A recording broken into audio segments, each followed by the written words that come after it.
Hello good morning दोस्तों मजा में बधा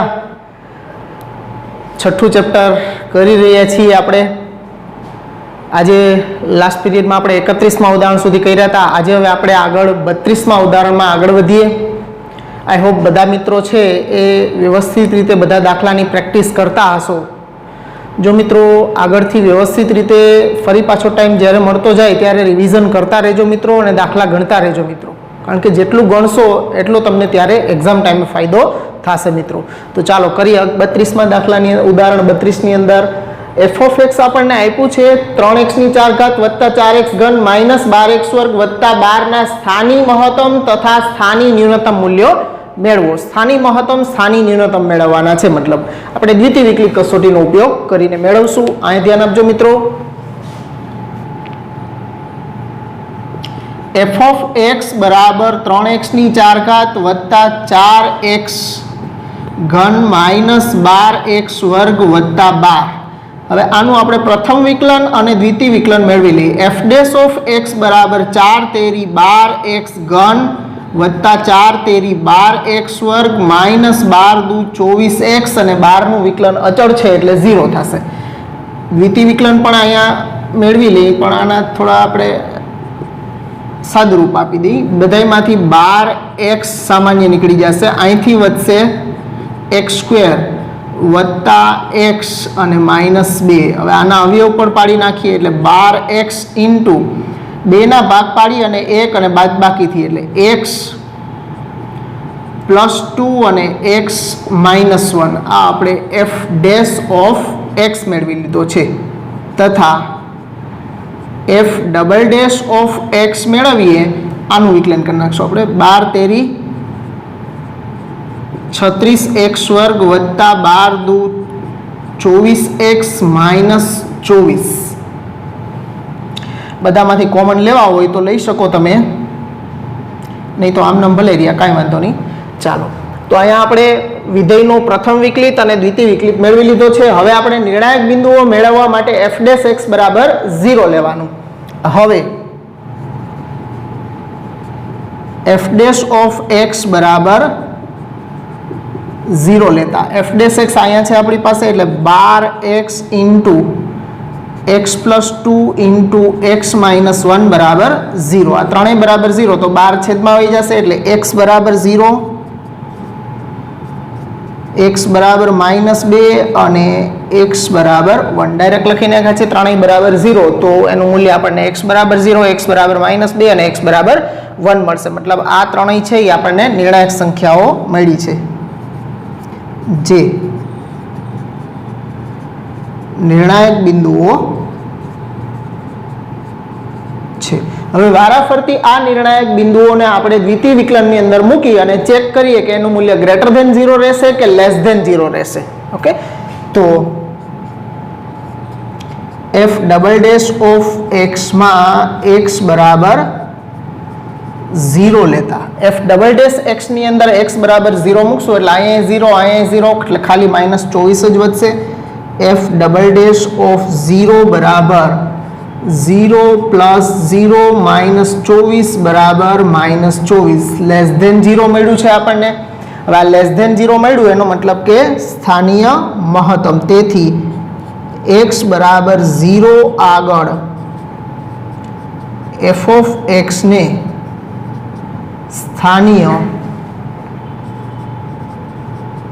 महत्तम मूल्य मळे।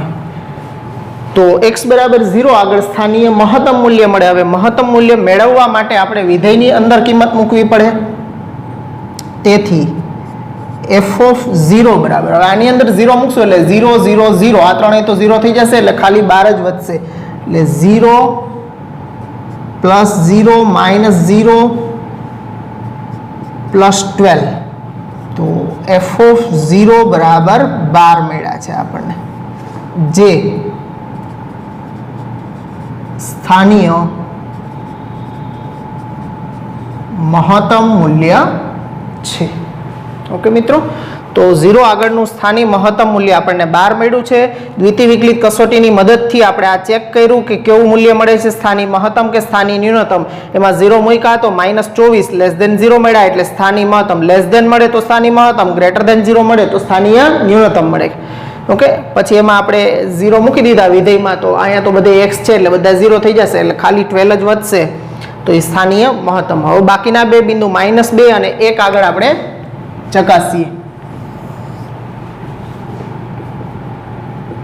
f double dash of x માં x બરાબર -2 લેતા f ડબલ ડેશ ઓફ -2 બરાબર દ્વિતીય વિકલનમાં -2 એટલે 36 ઇન્ટુ -2 નો વર્ગ વત્તા 24 ઇન્ટુ -2 -24. તો આ -2 નો વર્ગ 4 થશે અને 4 ગુણ્યા 36, 36 દુ 72 ને એના બમણા એટલે 144 માઇનસ 24 દુ 48 અને -24.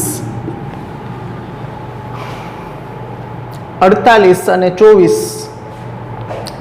72 થશે. 72 બાદ કરશું એટલે આમાંથી આપણને +72 મળશે. f double dash of -2 72 is greater than 0. 72 છે એ ધન મળ્યા મતલબ સ્થાનીય ન્યૂનતમ મૂલ્ય મળશે આપણને x બરાબર -2. તેથી x બરાબર -2 આગળ f ઓફ x ને સ્થાનીય ન્યૂનતમ મૂલ્ય મળે.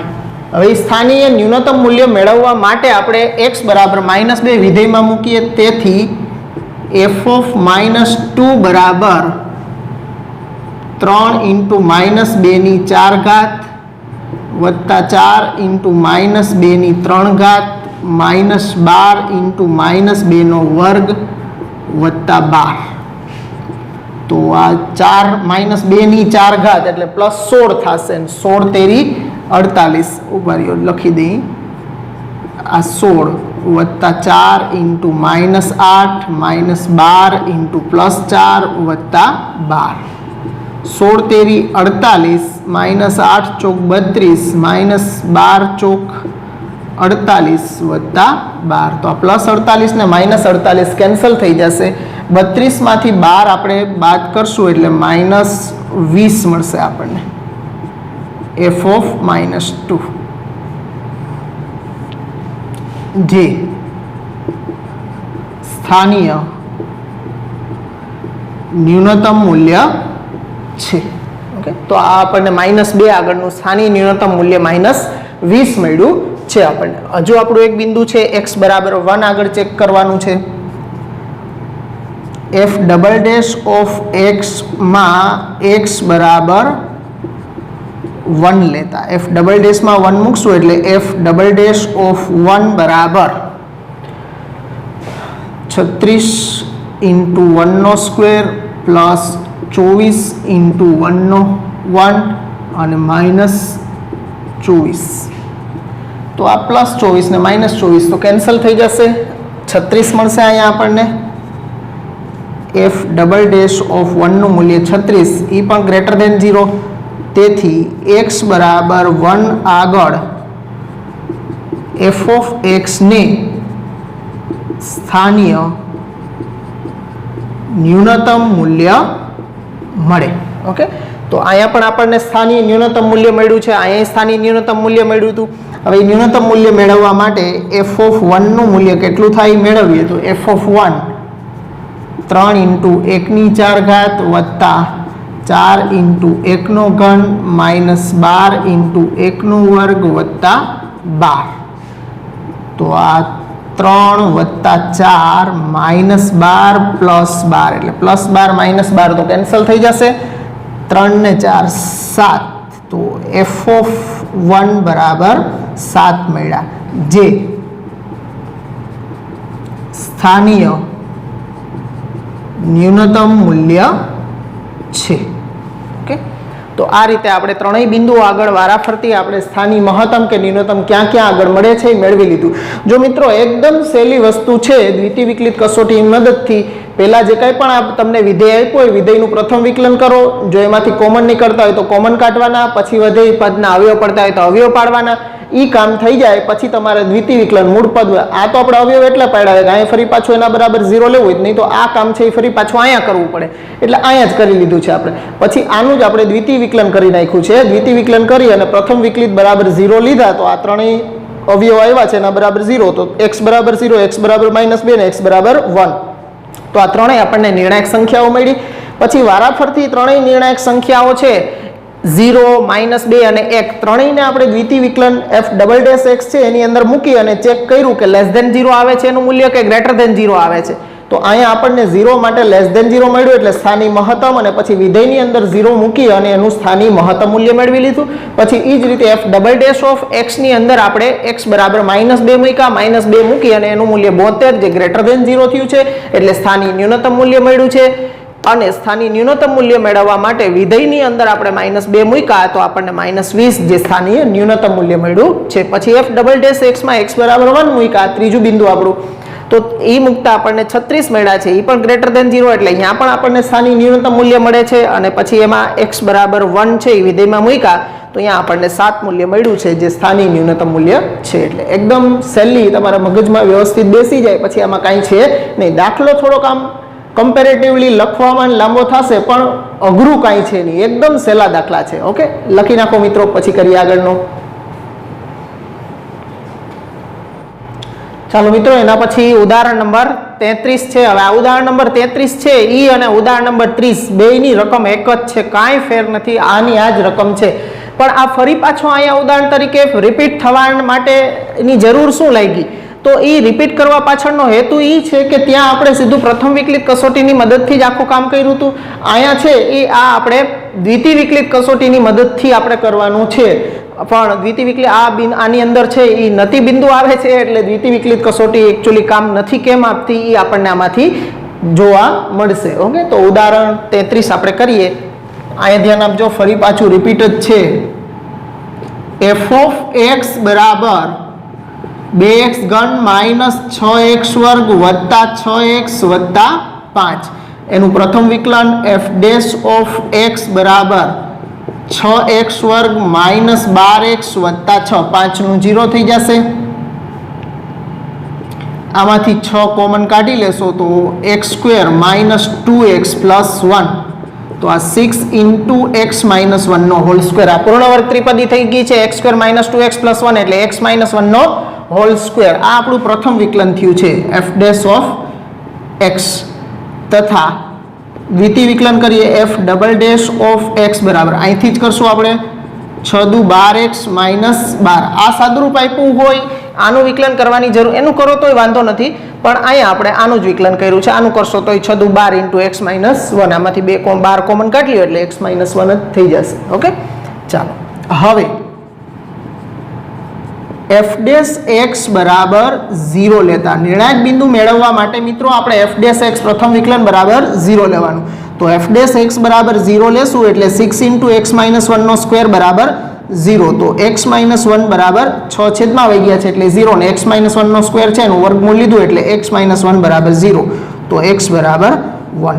આ એક બિંદુ આપણને મળ્યું છે આની અંદરથી. તો હવે આ એક બિંદુ આગળ દ્વિતીય વિકલનની અંદર જો હું મૂકવા જાઉં, દ્વિતીય વિકલન છે અહીંયા, તો આની અંદર મૂકશું એટલે 1 એટલે 12 - 12 તો 0 થઈ જશે. f'(x) માં x બરાબર 1 લેતા x બરાબર 1 મૂકશું એટલે f'(1) બરાબર 12 × 1 - 12 that is equal to 0. મતલબ કે દ્વિતીય વિકલનનું મૂલ્ય x બરાબર 1 આગળ શૂન્ય મળ્યો. હવે શૂન્ય મળે તો આપણને ખબર છે તેના દ્વિતીય વિકલનનું મૂલ્ય શૂન્ય મળશે તો દ્વિતીય વિકલિત કસોટી છે એ આપણને સ્થાની મહત્તમ મળશે કે સ્થાની ન્યૂનતમ મળશે એ કહી શકે નહીં. મતલબ આ કિસ્સામાં દ્વિતીય વિકલિત કસોટી નિષ્ફળ જાય છે. આવું બનશે ત્યારે નિષ્ફળ જશે અહીંયા. ઓકે, એટલે લખશું કે તેથી દ્વિતીય વિકલિત કસોટી નિષ્ફળ જાય છે. ઓકે, તો હવે સફળ બનાવવા માટે ક્યાં જવું પડશે? તો કે પ્રથમ વિકલિત કસોટીનો સહારો લેવો પડશે આપણે. હવે પ્રથમ વિકલિત કસોટી પરથી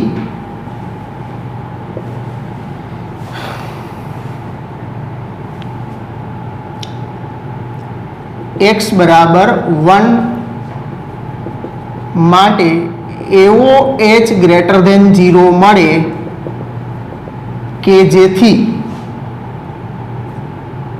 c માઇનસ h થી c પ્લસ h નો અંતરાલ બનાવવાનો હોય આપણે એની અંદર પ્રથમ વિકલિત કસોટીમાં c એટલે x x કયો કે c કયો બે એક જ કહેવાય. ઓકે, એટલે x c ની જગ્યાએ 1 માઇનસ h થી 1 પ્લસ h આવો અંતરાલ મળ્યો. હવે આપણે શું કરવાનું છે તો કે c માઇનસ h થી c સુધી અને c થી c પ્લસ h ના અંતરાલમાં એનું મૂલ્ય કેવું મળે છે એ આપણે જોઈએ.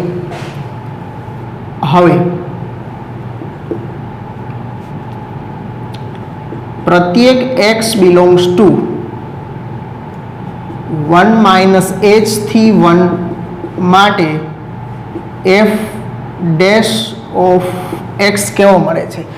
જો અહીંયા h બરાબર તમે 1 લઈ લેશો તો આ શું થશે 1 માઇનસ 1 0 0 થી 1 નો અંતરાલ છે તો 0 થી 1 ની વચ્ચેની કોઈ વિવૃત અંતરાલ છે 0 થી 1 ની વચ્ચેની કોઈ પણ કિંમત તમે અહીંયા મૂકશો તમને યાદ આવશે કે આવું આપણે કહ્યું હતું કાંઈ મૂકતા હતા કે 0 થી 1 ની વચ્ચેની કિંમત અહીં કોઈ પણ મૂકશું તો એનું બાદબાકી કરશું 0 થી 1 ની વચ્ચેની તો એ માઇનસ આવશે ને એનો વર્ગ છે એટલે એ ધન જ રહેવાના છે એટલે f ડેશ x છે એ ગ્રેટર ધેન 0 વર્ગ છે એટલે કોઈ ફેર નથી પડવાનો 0 થી 1 ની વચ્ચેની કોઈ પણ x ની કિંમત મૂકશું અને એનો વર્ગ થશે એટલે ધન જ મળશે આપણને. તથા પ્રત્યેક x બિલોંગ્સ ટુ 1 થી 1 પ્લસ h માટે પણ f ડેશ x નું મૂલ્ય કેવું થશે તો કે અહીંયા h બરાબર તમે 1 મૂકી દો તો 1 થી 2 નો અંતરાલ થાય 1 થી 2 ના અંતરાલની કોઈ પણ કિંમત મૂકો ને એનો વર્ગ કરો એટલે એ પણ ઓબ્વિયસલી ધન જ થવાનો f dash x greater than 0 એટલે આમાં પણ પ્લસ એનો મતલબ કે બેયની અંદર નિશાની છે એ પ્લસ જ રહી c માઇનસ h થી c અને c થી c પ્લસ h ના અંતરાલમાં નિશાની બદલી નહીં. ઓકે, તેથી f of x A 1 minus h થી 1 પ્લસ h માં નિશાની બદલતું f ડેશ x એ નિશાની બદલતું નથી તેથી x બરાબર 1 એ નતિ બિંદુ છે. તેથી x બરાબર 1 આગળ સ્થાનીય મહત્તમ કે સ્થાનીય ન્યૂનતમ મૂલ્ય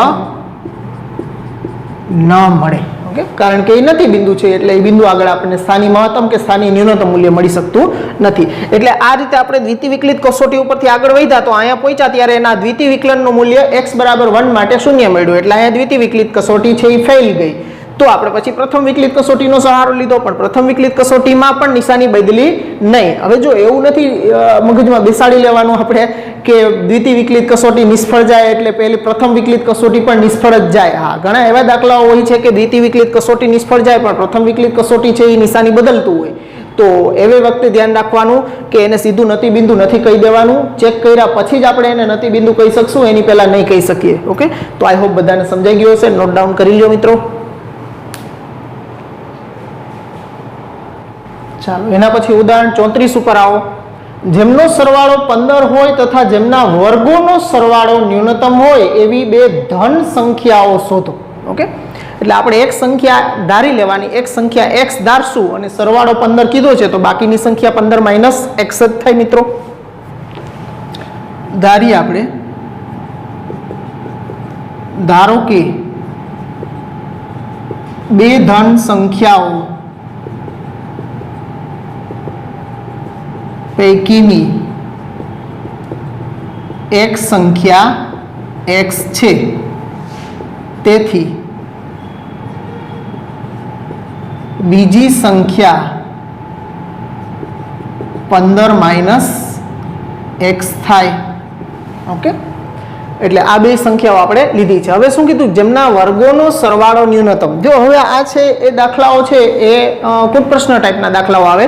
મતલબ કે અત્યાર સુધી આપણે ગણ્યા એની અંદર શું હતું? તો કે એની અંદર છે વિધેય આપણને રેડીમેડ આપવામાં આવતું હતું અને પછી એના સ્થાનિક મહત્તમ ને સ્થાનિક ન્યૂનતમ મૂલ્યો આપણે મેળવવાની વાત કરવાની હતી. આની અંદર ક્યાંય આપણને વિધેય નથી આપ્યું, આપણને રકમના સ્વરૂપમાં આખું આપ્યું છે. તો એ આપેલા ડેટા ઉપરથી પહેલા આપણે વિધેય ક્રિએટ કરવું પડશે, મતલબ વિધેય બનાવવું પડશે. વિધેય બનાવ્યા પછી આપણે કરીએ છીએ એ જ મેથડ પ્રમાણે આગળ વધવાનું છે, એમાં કોઈ નવીનતા નથી લાવવાની. પણ શરૂઆતમાં જે પ્રમાણે કીધું હોય એ પ્રમાણે આ દાખલાઓ તમે 2-3 દાખલા જોશો એટલે તમને અંદાજો આવી જશે કે કઈ રીતે આપણે આગળ વધવાનું હોય છે. તો આપણે બે ધન સંખ્યાઓ પૈકીની એક ધન સંખ્યાને x કીધી અને સરવાળો 15 હતો, એટલે બીજી ધન સંખ્યા 15 માંથી x બાદ કરીએ ઈ થશે. હવે એમના વર્ગોનો સરવાળો ન્યૂનતમ છે તો લઈએ આપણે. હવે બંને સંખ્યાના વર્ગોનો સરવાળો એને આપણે વિધેય, આમાં ચલ x લીધો છે એટલે આપણે એને f of x દ્વારા દર્શાવશું. f of x બરાબર બેયના વર્ગોનો સરવાળો એટલે એક છે x એનો વર્ગ વત્તા બીજી છે 15 માઇનસ x એનો વર્ગ. તો આ આપણું હવે વિધેય તૈયાર થઈ ગયું છે મિત્રો. હવે આનું જરા 15 માઇનસ x છે આમ નામ રાખો અથવા તો એનું વિકલન કરી નાખો તો પણ વાંધો નથી, એનું વિસ્તરણ કરી નાખો તો પણ વાંધો નથી. ઓકે, ચાલો આપણે વિસ્તરણ નથી કરવું. ચાલો તો એનું પ્રથમ વિકલન f ડેશ ઓફ x બરાબર 2x વત્તા 2 ઇન્ટુ 15 માઇનસ એક્સ ઇન્ટુ પાછું આ 15 માઇનસ એક્સ છે એનું વિકલન કરવાનું બાજુમાં ભૂલાઈ જવું જોઈએ નહીં મિત્રો. આ ખાસ ધ્યાન રાખવાનું છે. જો સીધું કરો તો, નહીં તો આનું વિસ્તરણ કરી લ્યો પછી કરો. ચાલો વિસ્તરણ કરી લઈએ પછી જ કરીએ, નહીં તો એમાં તમારે વળી ભૂલાઈ જાય તો તકલીફ થઈ જાય. તો એક્સ સ્ક્વેર વત્તા 15 નો વર્ગ 225 માઇનસ 15 દુ 30x વત્તા એક્સનો વર્ગ. પહેલા પદનો વર્ગ, મધ્યમ પદમાં નિશાની માઇનસ, 2 ગુણ્યા પહેલું બીજું વત્તા બીજા પદનો વર્ગ, એટલે એક્સ વર્ગ ને એક્સ વર્ગ થશે 2x વર્ગ માઇનસ 30x વત્તા 225. આ થઈ ગયું આપણું f ઓફ x. તેથી f ડેશ ઓફ x બરાબર 4x માઇનસ 30 આ અચળ છે એનું 0 થઈ જશે. અને f double dash of x પણ મેળવીએ તો એ 4 થશે, તો એ તો ધન જ આવી ગયું છે. ઓકે, હવે f ડેશ ઓફ x બરાબર 0 લેતા, f ડેશ x બરાબર 0 લેશું આપણે તો f ડેશ x છે 4x માઇનસ 30 બરાબર 0. તો x બરાબર 30 ના છેદમાં 4, તો x બરાબર 15/2, 15 દુ 30 અને 2 દુ 4. તો x બરાબર 15/2 હવે આની અંદર મૂકો તો એનું તો સામે તો અચળ જ છે એટલે એ તો ગ્રેટર ધેન 0 જ મળવાનું છે આપણને.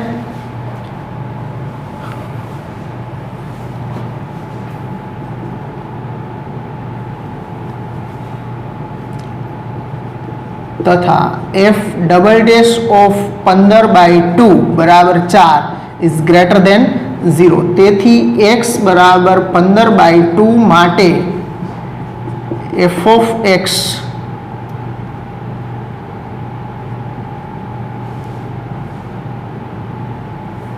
માટે બંને સંખ્યાના વર્ગોનો સરવાળો ન્યૂનતમ મળે છે. ઓકે, આ ન્યૂનતમ મળે છે એ આપણે બતાવવું પડે આની અંદર. હવે સંખ્યા, તો એક સંખ્યા x છે એ તો મળી ગઈ છે 15/2. હવે આ છે એ આપણે બીજી સંખ્યા 15 માઇનસ x છે એમાં મૂકી દઈએ. તથા બીજી સંખ્યા બરાબર 15 માઇનસ x બરાબર 15 માઇનસ 15/2 એટલે એ પણ 15/2 જ મળશે આપણને. ઓકે, તેથી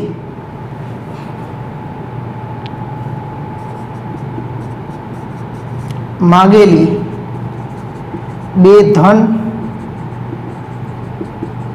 સંખ્યાઓ 15/2 અને 15/2 છે. ઓકે, બે ધન સંખ્યાઓ જે આપણને કીધી હતી બે 15/2 જ મળી આપણને. ઓકે, તો મિત્રો આઈ હોપ બધાને વ્યવસ્થિત સમજાઈ ગયો હશે. પેલા બે ધન સંખ્યાઓમાંની એક સંખ્યા ધારી લીધી છે, એના આધારે સરવાળો આપ્યો હતો તો એના આધારે બીજી સંખ્યા આપણે લીધી છે. પછી જે શબ્દ સાથે ન્યૂનતમ કે મહત્તમ શબ્દ સંકળાયેલો હોય એમાંથી તમારું વિધેય બનશે. અહીંયા જેમના વર્ગોનો સરવાળો ન્યૂનતમ છે એટલે વર્ગોનો સરવાળો એ વિધેય બનાવશે. મતલબ વિધેય કેમાંથી બનશે તો કે જે શબ્દ સાથે મહત્તમ કે ન્યૂનતમ શબ્દ જોડાયેલો હશે એ તમારું વિધેય આપશે. ઓકે, એટલે આ વિધેય આપણું અહીંયા બન્યું છે વિધેય. પછી આનું 15 - x² નું વિસ્તરણ કરી પછી પ્રથમ વિકલન, દ્વિતીય વિકલન. પ્રથમ વિકલન બરાબર 0 લઈ એમાંથી આપણને x ની કિંમત મળી ગઈ છે. હવે x ની કિંમત છે આમાં ડબલ ડેશમાં મૂકીએ તો એ > 0 એટલે બંને સંખ્યાના વર્ગોનો સરવાળો ન્યૂનતમ મળે છે. તો બીજી સંખ્યા પણ 15/2, 15 - x માં 15/2 મૂકીએ એટલે 15, એટલે બે માગેલી બે ધન સંખ્યાઓ 15/2 મળી છે આપણને. તો નોંધી લ્યો મિત્રો.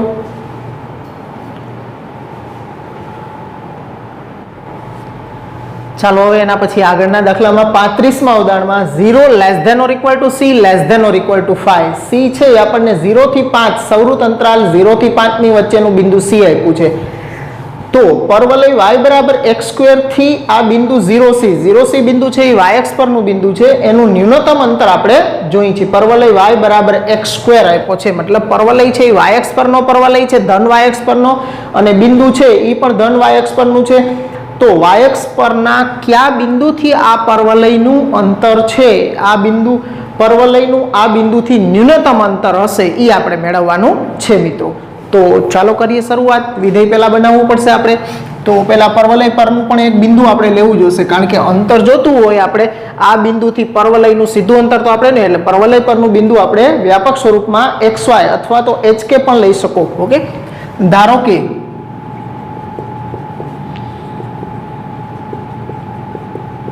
પરવલય y બરાબર x² પરનું કોઈ બિંદુ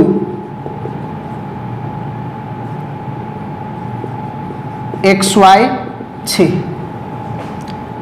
હવે વિધેય શેમાંથી બનશે તો કે આ બિંદુ આપણે લઈ લીધું છે, આ બિંદુથી એનું અંતર ન્યૂનતમ, એટલે બે બિંદુઓ વચ્ચેનું આપણે અંતર સૂત્ર લેવાનું. હવે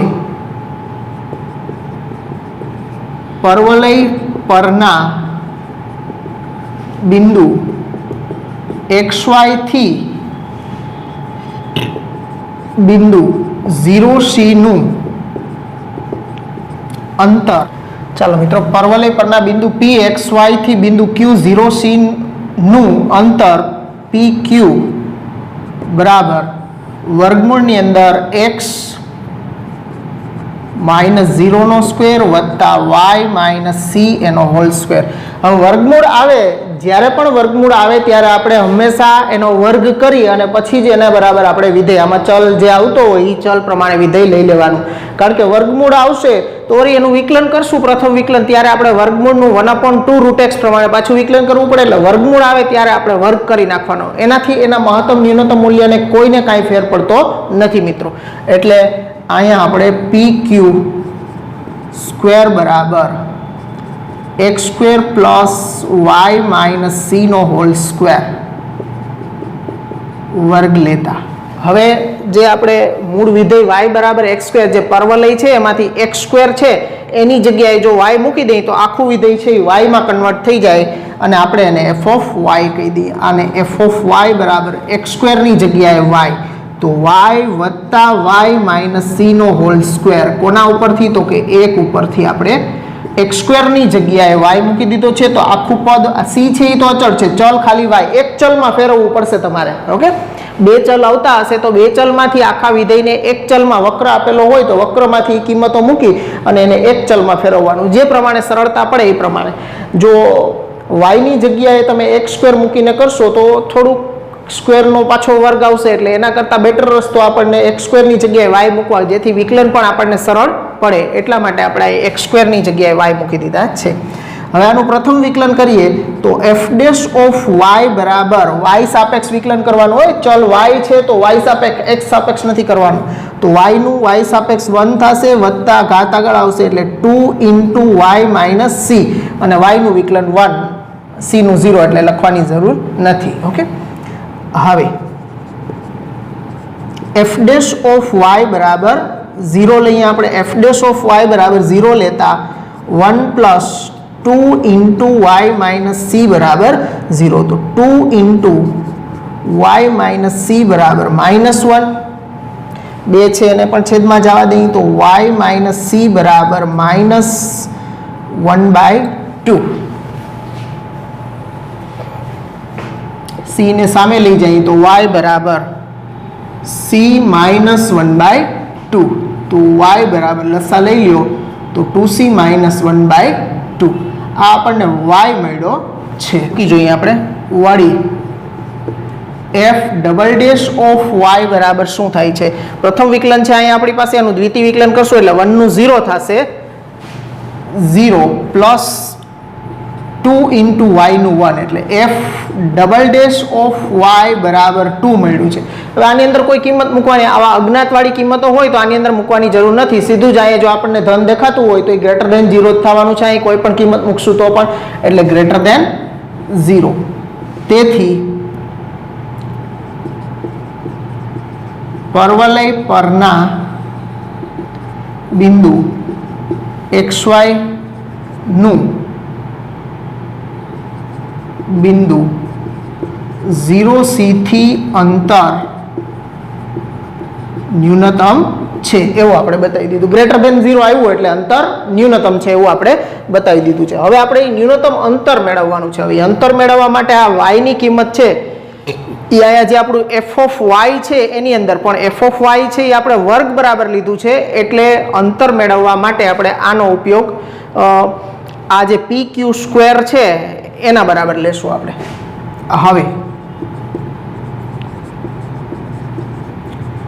ન્યૂનતમ અંતર PQ બરાબર રૂટ ઓફ વર્ગમૂળમાં જ લઈ લઈએ આપણે આ જ, એટલે એની જગ્યાએ પાછો y એટલે y plus y minus c નો હોલ સ્ક્વેર. ઓકે, આ જ લઈ લેવાનું. f ઓફ y છે એનું વર્ગમૂળ લઈ લેવાનું. ઓકે, કારણ કે PQ છે એનું વર્ગમૂળ, કારણ કે અંતર તો PQ સ્ક્વેર તો અંતરનો વર્ગ થઈ જાય એટલે PQ બરાબર y ની કિંમત આની અંદર મૂકી દઈએ આપણે તો 2c -1/2 plus 2c -1/2 minus C એનો હોલ સ્ક્વેર. ઓકે, આ રૂટ ઓફ 2c -1/2 પ્લસ, હવે અહીંયા લસા લઈ લેશો એટલે આ -2c થશે તો 2c -1 -2c/2 એનો હોલ સ્ક્વેર, તો 2c કેન્સલ થઈ જશે. આ રૂટ ઓફ 2c -1/2 પ્લસ આ -1/2 નો વર્ગ એટલે 1/4 થઈ જશે. હવે એક અહીંયા આપણે લસા 4 અને 2 છે તો એનો લસા 4 થશે એટલે અહીંયા આપણે 2 વડે ગુણવા પડશે.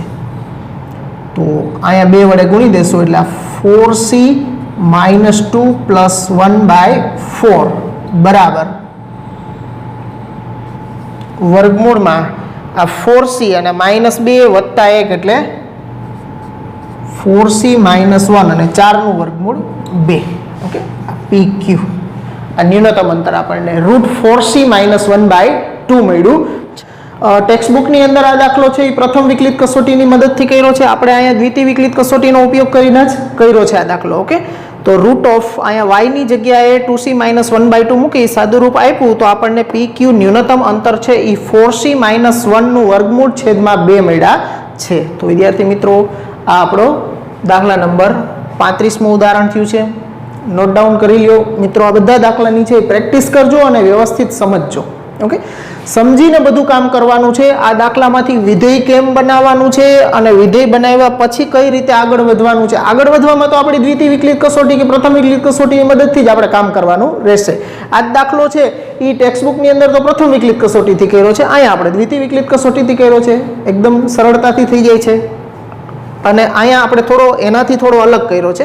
અહીંયા આપણે વાયના સ્વરૂપમાં જ આખું વિધેય લઈને કર્યું એટલે આપણને થોડી વધારે સરળતા પડી છે. તો નોટ ડાઉન કરી લ્યો મિત્રો, પછી આગળ વધીએ આપણે. ચાલો મિત્રો, એના પછી ઉદાહરણ નંબર 36 છે. જો મિત્રો રકમમાં ધ્યાન આપજો, થોડીક આમ મોટી રકમ દેખાય છે આપણને પણ દાખલો એકદમ સહેલો છે મિત્રો. ધારો કે બિંદુઓ A તથા B આગળ અનુક્રમે એપી તથા બીક્યુ એમ બે શિરોલંબ સ્તંભ છે. જો એપી ની લંબાઈ 16 મીટર અને બીક્યુ ની લંબાઈ 22 મીટર, આ બે સ્તંભની લંબાઈ આપી છે અને એ અને બી બે બિંદુઓ વચ્ચેનું અંતર છે એ 20 મીટર આપ્યું છે હોય તો RP square plus RQ square ન્યૂનતમ થાય તે શરત અનુસાર મળતા રેખાખંડ એબી પરના બિંદુ આર નું બિંદુ એ થી અંતર મેળવવાનું છે મિત્રો. આપણે તો આકૃતિ આ જે પ્રમાણે કીધું છે એ પ્રમાણે દોરીએ તો આવી આકૃતિ થશે મિત્રો. અહીંયા એક આપણે આ એબી રેખાખંડ છે, આ એ અને પી એક સ્તંભ છે જેની એપી ની લંબાઈ 16 આપી છે એટલે આ 16 મીટર છે અને બીજો સ્તંભ આપણે લઈ એનાથી થોડો મોટો આ બીક્યુ આ આપણને 22 મીટર આપ્યું છે. હવે એબી ઉપર એબી છે એ 20 મીટર છે, આ 20 મીટર છે.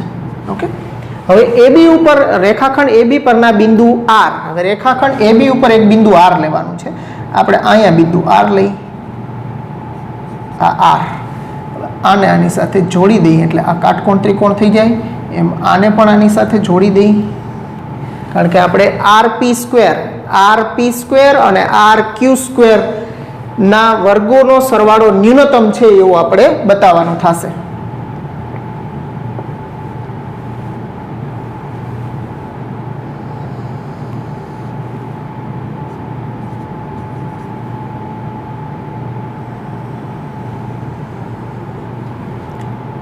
આ એક કાટકોણ ત્રિકોણ થયો, આ બીજો કાટકોણ ત્રિકોણ થયો.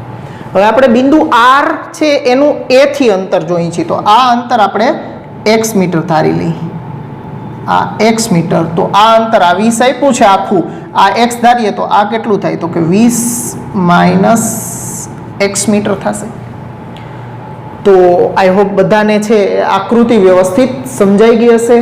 જે પ્રમાણે લખ્યું છે એ પ્રમાણે આકૃતિ દોરી દીધી છે. હવે આપણે બિંદુ આર નું એ થી અંતર એટલે x મેળવવાનો છે આપણે, અને આ RP square plus RQ square શબ્દ છે એની સાથે આપણને ન્યૂનતમ શબ્દ જોડેલો છે એટલે આ છે એ આપણને એમાંથી વિધેય તરીકે આપશે. એટલે પહેલા તો આપણે આકૃતિ દોરી છે એમાં આર બિંદુ જે લીધું છે એની વાત કરી દઈએ આપણે આમાં કે ધારો કે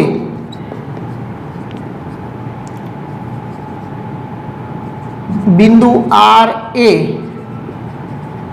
માગ્યા મુજબનું રેખાખંડ એબી પરનું બિંદુ છે. ઓકે, હવે તથા ધારો કે AR બરાબર x મીટર અને AB બરાબર 20 મીટર છે. તેથી RB બરાબર 20 - x મીટર થાય. ઓકે, અહીં જે પ્રમાણે આકૃતિમાં આપણે દર્શાવ્યું છે એને થોડું આપણે ડિસ્ક્રાઇબ કરવાનું હોય છે.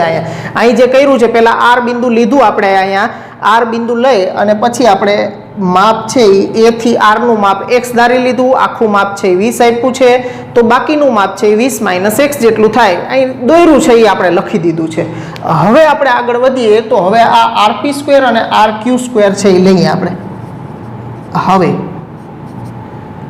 RP square plus RQ square બરાબર, હવે તમે જોશો તો આરપી સ્ક્વેર અને આરક્યુ સ્ક્વેર આ જે બે કાટકોણ ત્રિકોણ દેખાય છે તમને આકૃતિમાં, એ આકૃતિના બે કાટકોણ ત્રિકોણમાં કર્ણ છે. હવે કર્ણનો વર્ગ છે એ બાકીની બે બાજુના વર્ગોના સરવાળા જેટલો થાય એટલે કર્ણના વર્ગની જગ્યાએ હું AR square plus AP square મૂકી શકું અને અહીંયા આપણે આરક્યુ સ્ક્વેર છે એની જગ્યાએ BR સ્ક્વેર અને BQ સ્ક્વેર મૂકી શકીએ કારણ કે માપ તો આપણને ઓલરેડી એના જ આપ્યા છે. ઓકે, આને જરા બહાર લખીએ આપણે. ઓકે,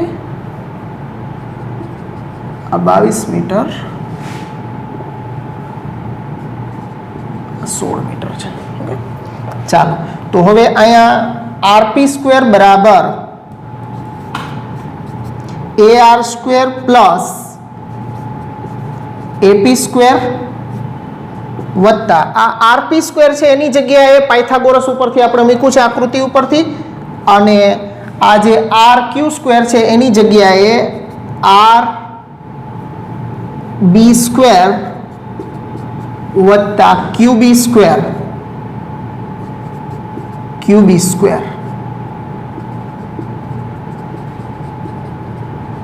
આકૃતિ પરથી કૌંસમાં આપણે કારણમાં લખી દીધું કે આ બે છે એ આપણે આકૃતિ ઉપરથી કાટકોણ ત્રિકોણના આધારે લખ્યા છે.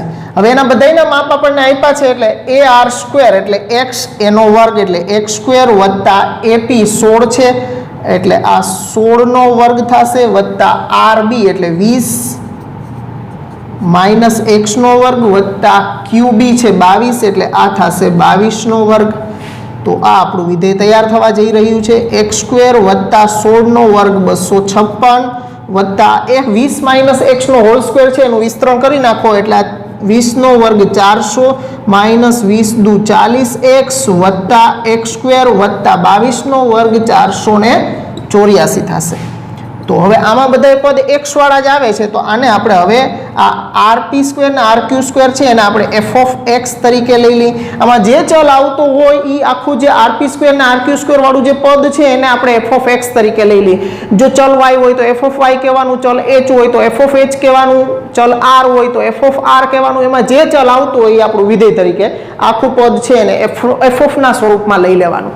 ઓકે, એટલે એક્સ એક્સ एक्स स्क्वेर ने x square 2x square minus 40x અને વત્તા 484 400 અને 256 આ 256 અને 484 એટલે 640 740 થશે. 740 ને 400 એટલે 1140. ચાલો આ આપણું વિધેય રેડી થઈ ગયું છે. હવે અહીંથી આપણો દાખલો ગણવાની જેમ કરીએ છીએ એમ કામ કરવાનું છે. જો મિત્રો એક વખત વ્યવસ્થિત સમજી લેજો, એકદમ સહેલો દાખલો છે. અહીંયા કીધું છે એવું આપણે પહેલા આકૃતિ તો બે સ્તંભ લીધા છે આપણે, પછી આ નીચે એબી છે એનું માપ 20 લીધું છે, આ એક્સ ધારી લીધું, આના પરનું બિંદુ આર લીધું છે, પછી આર બી છે 20 માઇનસ એક્સ કરીને લીધું, પછી આપણને આપ્યું હતું કે આરપી સ્ક્વેર અને આરક્યુ સ્ક્વેર ન્યૂનતમ, એમાંથી આપણું વિધેય બનશે. એટલે હવે એની અંદર બે કર્ણના વર્ગોનો સરવાળો કીધો છે તો એના ઉપરથી આપણી પાસે કર્ણના તો માપ છે નહીં એટલે એની જગ્યાએ તો કાંઈ મૂકી ન શકીએ, વિધેય અહીંયા બનાવવાની વાત ન આવે. એટલે આપણે કર્ણની જગ્યાએ આ બે બાજુના વર્ગોનો સરવાળો, આ કર્ણની જગ્યાએ આ બે બાજુના માપના વર્ગોનો સરવાળો, પછી એમાં જે કિંમતો આપી હતી મૂકી દીધી, વિસ્તરણ કર્યું અને આપણું વિધેય જે ચલ x માં છે એને આપણે f of x કીધું છે.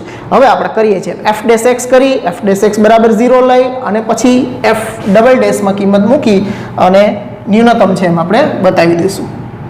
તેથી f ડેશ ઓફ x બરાબર f ડેશ ઓફ x શું થશે તો કે 4x માઇનસ 40. હવે f ડેશ x બરાબર 0 લેતા f ડેશ x બરાબર 0 લેશું. ડબલ ડેશ x છે અહીંયા નહીં કરીએ, f ડેશ x નું મૂલ્ય મળી જાય. આમાં છે જનરલી આગળના દાખલાઓમાં આપણે કર્યું છે તો એની અંદર શું કર્યું છે તો કે f ડેશ x પછી f ડબલ ડેશ x લખી શકો લખવું હોય તો, પણ આપણે અહીં વચ્ચે તો જરૂર પડવાની નથી. એટલે છેલ્લે એ કામ મહત્તમ ન્યૂનતમ બતાવવાનું કામ છેલ્લે કરવાનું અને પછી અંતર કે એવું કાંઈ માંગ્યું હોય તો એની પછી મેળવવાનું આપણે. ઓકે, તો f ડેશ x બરાબર 0 લો એટલે 4x માઇનસ 40 બરાબર 0, તો 4x બરાબર 40, તો આ x બરાબર 10 થશે. આ આપણને x બરાબર 10 મીટર, જે આપણે a થી r નું અંતર x કીધું હતું એ આપણને 10 મીટર મળી ગયું છે. હવે આ અંતર ન્યૂનતમ છે x બરાબર 10 માટે એ આપણે મેળવવું છે. વળી f double dash of x કરી આપણે આનું દ્વિતીય વિકલન, પ્રથમ વિકલન અહીં કર્યું f ડબલ ડેશ x તો 4 જ મળ્યા છે આપણને. ઓકે, આનું વિકલન કરશું એટલે 4x નું 4 અને 40 નું તો 0 એટલે ખાલી 4 જ મળ્યા છે. તો 4 તો કોઈ પણ કિંમત માટે ધનતા 10 મૂકો કે ન મૂકો કાંઈ ફેર પડતો નથી. એટલે f ડબલ ડેશ ઓફ 10 બરાબર 4 ઇઝ ગ્રેટર ધેન 0. તેથી r p square plus r q square ન્યૂનતમ છે એવું આપણે બતાવી દીધું. હવે આ ન્યૂનતમ અંતર છે એ 10 મળી ગયું છે આપણને. ઓકે, તેથી માગેલ અંતર AR બરાબર 10 મીટર છે. લ્યો આટલાકમાં આપણું કામ પૂરું થઈ ગયું છે. અહીંયા આકૃતિ દોરી, થોડું ડિસ્ક્રાઇબ કર્યું, પછી અહીંયા પાયથાગોરસનો ઉપયોગ કરી આ લખ્યું છે, વિધેય બનાવ્યું, વિધેય બનાવીને પ્રથમ વિકલન બરાબર 0, એમાંથી x મળી ગયું. પછી દ્વિતીય વિકલનમાં તો અહીંયા કંઈ ફેર પડતો જ નથી, કારણ કે સામે અચર 4 ગ્રેટર દેન 0 જ છે. કદાચ 10 નો મૂકો ને અહીંયા જ ગ્રેટર દેન 0 લખી નાખો તો પણ ચાલે, કાંઈ ફેર નથી પડવાનો. ઓકે, તો આ છે એ ન્યૂનતમ થયું અને માગેલું અંતર હતું એ જ આપણે મેળવવાનું હતું, એટલે 10 મળી ગયું. એકદમ સહેલો દાખલો મિત્રો, કરો નોટ ડાઉન મિત્રો. તો અહીંયા સુધી આપણે રાખીએ મિત્રો. નેક્સ્ટ પીરિયડની અંદર ફરી પાછા આગળના ઉદાહરણોથી સ્ટાર્ટ કરશું. આવજો મિત્રો, ગુડ બાય.